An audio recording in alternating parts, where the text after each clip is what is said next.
पहली बात। ईओडब्ल्यूएस को मामला ट्रांसफ़र किया गया है किरीट सोमैया और नील सोमैया का जो विक्रांत वाला मामला। आईएनएस विक्रांत के नाम पर जो घोटाला हुआ है, शिव विक्रांत घोटाला, चीटिंग, मिसयूज ऑफ फंड, ये घोटाला ऐसा दिखता है कि छोटा घोटाला नहीं है। उसकी व्याप्ति बहुत बड़ी है, उसका स्प्रेड बहुत बड़ा है। पूरे महाराष्ट्र से पैसे जमा किया है किरीट सोमैया, उसका बेटा नील किरीट सोमैया और उनके एक माफिया टोली है, माफिया गैंग है उनके, जो पैसा जमा करते हैं वो लोग, बिल्डरों से भी और इस तरह से भी। तो पूरे स्टेट और स्टेट के बाहर भी पैसा जमा किया है शिव विक्रांत के नाम पर, और मिसयूज ऑफ फंड हुआ है 100%।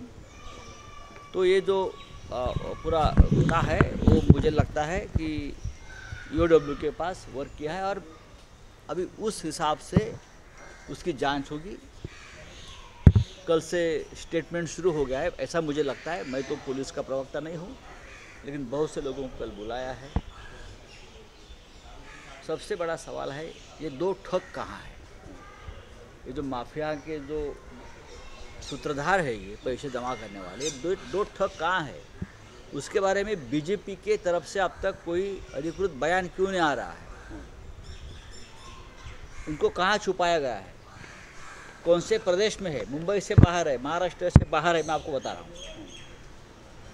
और मुझे तो डर है, जब तक उनका एंटीसिपेटरी बेल का सेटिंग नहीं हो रहा है, कोशिश कर रहे हैं लेकिन नहीं होगा, तब तक ये लोग विदेश में ही भाग सकते हैं। तो लुकआउट नोटिस जारी करनी चाहिए लोगों के लिए, क्योंकि मेहुल चोकसी का और सोमैया का बहुत पुराना रिश्ता है। तो जहाँ मेहुल चोकसी है वहाँ तो नहीं भाग गए हो एंटीगुआ में। तो मेरे हिसाब से मुंबई पुलिस जांच कर रही है, और एक टोली यहाँ लगी है, गैंग, उनकी माफिया गैंग, कि bogus evidence in favour of Kirit Somaiya बनाने का काम चल रहा है। मैं राजभवन को इशारा दे रहा हूँ, अगर कोई गलत काम किया तो राजभवन की बची कुछ इज्जत भी खत्म हो जाएगी। बहुत कोशिश चल रही है। मुंबई पुलिस अपराधियों को जहाँ भी हो वहाँ से जल्दी ही पकड़ कर लेके जाएंगी। जनता का जो पैसा है, देश का पैसा है, जो लूट लिया। इस तरह से लोग गए, नशे में थे, बाकी भी चीज़ें आपने लिखी हैं, गुंडे, इस तरह से क्या कहना चाहिए?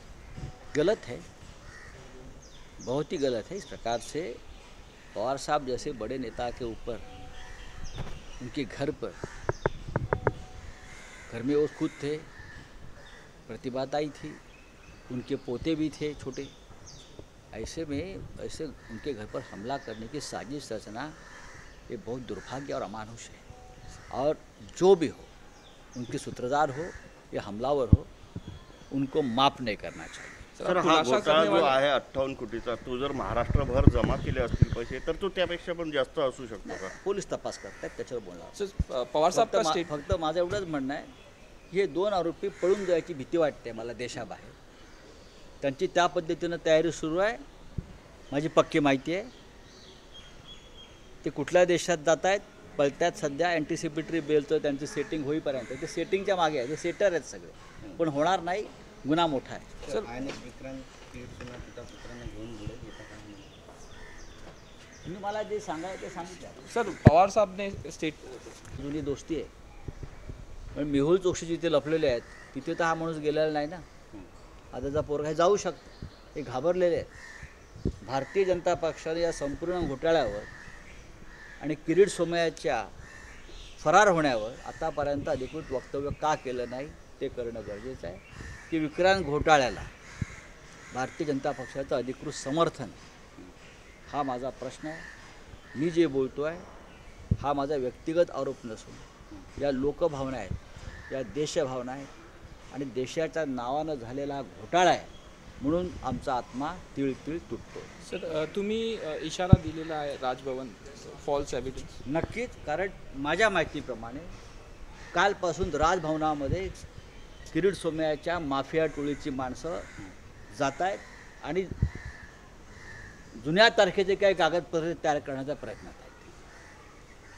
जुन्या तारखेची ही माझी पक्की माहिती मी तुम्हाला सांगतो. राजभवनानं या भानगडीत पडू नये. हा घोटाळा राजभवनानं सुद्धा देशविरोधी कृत्यात सामील होऊ नये एवढंच मी सांगू इच्छितो. हा घोटाळा मोठा आहे. यातून बऱ्याच गोष्टी बाहेर येणार आहेत. किरीट सोमय्याची अनेक भानगडी त्यांनी माफिया किरीट सोमय्या आणि त्याच्या मुलाच्या माफिया टोळीनं ज्या प्रकारे लोकांना दहशत धमक्या ब्लॅकमेल करून कोट्यावधी रुपये आतापर्यंत गोळा केलेले आहेत हे सगळं यापुढे बाहेर येणार आहे. लवकरच तुम्ही अजून काही प्रकरणं बाहेर पडतील याची वाट पहा. सर राज्यभरातून जर पैसे जमा केले रेकॉर्ड 5 जणांचं स्टेटमेंट रेकॉर्ड केलं आहे. मला माहीत नाही पोलिसांच्या तपासासंदर्भात मी बोलणार नाही. पण इतकंच सांगेन या गुन्ह्याची व्याप्ती ही राज्यव्यापी आणि देशव्यापी आहे. सर आपने अभिलेख लिखा है सामना में पवार साहब के घर पे जिस तरह से लोग गए, नशे में थे, बाकी भी चीज़ें आपने लिखी हैं, गुंडे इस तरह से, क्या कहना चाहिए? गलत है, बहुत ही गलत है. इस प्रकार से पवार साहब जैसे बड़े नेता के ऊपर उनके घर पर घर में वो खुद थे, प्रतिभाताई थी, उनके पोते भी थे छोटे. ऐसे में ऐसे उनके घर पर हमला करने की साजिश रचना ये बहुत दुर्भाग्य और अमानुष है. और जो भी हो उनके सूत्रधार हो या हमलावर हो उनको माफ़ नहीं करना चाहिए. सर हा घोटाळा जो आहे 58 कोटीचा तो जर महाराष्ट्रभर जमा केले असतील पैसे तर तो त्यापेक्षा पण जास्त असू शकतो का? पोलीस तपास करतात त्याच्यावर बोलणार. सर पवार साहब का स्टेट फक्त माझं एवढंच म्हणणं आहे हे 2 आरोपी पळून जायची भीती वाटते मला देशाबाहेर. त्यांची त्या पद्धतीनं तयारी सुरू आहे. माझी पक्की माहिती आहे. ते कुठल्या देशात जात आहेत पळत्यात. बहुत कोशिश चल रही है. मुंबई पुलिस अपराधियों को जहाँ भी हो वहाँ से जल्दी ही पकड़ कर लेके जाएंगे. सर मराठी जनता का जो पैसा है, देश का पैसा है, जो लूट लिया है लोगों ने पूरे देश में, उनका हिसाब ये लोगों को देना पड़ेगा. सर हेच मराठीत सांगा. किरीट सोमय्या पिता पुत्र दोघेही फरार आहेत आणि तुम्ही त्यांची म्हणता की लुकआउट नोटीस काढायला हवी पोलिसांकडून, काय म्हणता? त्याची EOW चौकशी माझ्या माहितीप्रमाणे विक्रांत वाचवा, सेव विक्रांत च्या नावाखाली जे कोट्यावधी रुपये गोळा केले ते गोळा केलेले पैशाचा गैरवापर झाला. योग्य ठिकाणी ते पैसे जमा केले नाही म्हणजे राजभवनात 10-12 वर्ष झाली तरी त्या पैशाचा हिशोब दिला नाही. हा जो गुन्हा आहे जो दाखल झाला ट्रॉम्बे पोलीस स्टेशनला तो माझ्या माहितीप्रमाणे EOW म्हणजे आर्थिक गुन्हे विभाग जो आहे त्याच्याकडे आता वर्ग करण्यात आलेला आहे. कारण या गुन्ह्याची व्याप्ती खूप मोठी असं दिसतं. कोट्यवधी रुपयाचा गैरव्यवहार आहे. महाराष्ट्राभर पैसे गोळा केलेले आहेत. देशाच्या बाहेरून काहीतरी या लोकांनी पैसे गोळा केले, देशातून पैसे गोळा केले अशी माहिती आहे पोलिसांची. त्याच्यामुळे तो तपास आता त्या पद्धतीनं सुरू व्हायला हवा. कारण किरीट सोमय्या आणि त्यांचा जो मुलगा आहे काय नील किरीट सोमय्या या दोघांचे संबंध PMC बँक घोटाळ्यातले सूत्रधार राकेश वाधवांबरोबर सुद्धा होते हे आपण सिद्ध केलेलं आहे एकदा. आणि यांची एक माफिया टोळी आहे जे ब्लॅकमेल करून बिल्डरांना लोकांना हे पैसे काढत होते वेगळ्या वेगळ्या युक्त्या वापरून. त्यातलं एक INS विक्रांत प्रकरण आम्ही समोर आणलेलं आहे. पण हे महाशयात आहेत कुठे? हे दोघे हे फरार झालेले आहेत आणि अँटिसिपेटरी बेल मिळवण्यासाठी ते दिल्लीतून दबाव आणण्याचा प्रयत्न करत आहेत. त्यांनी खोटी कागदपत्र तयार केल्याची माझ्याकडे माहिती आहे की आम्ही पैसे कसे जमा केले आधीच वगैरे. हे खोटं आहे. न्यायालयात सत्याचा विजय होईल. आमची न्यायालय दबावाखाली जाणार नाहीत. फक्त हे 2 लफंगे कुठे आहेत ते शोधावं लागेल पोलिसांना तात्काळ. कुठे पळून गेले हे देशाबाहेर पळून जायची मला भीती वाटते.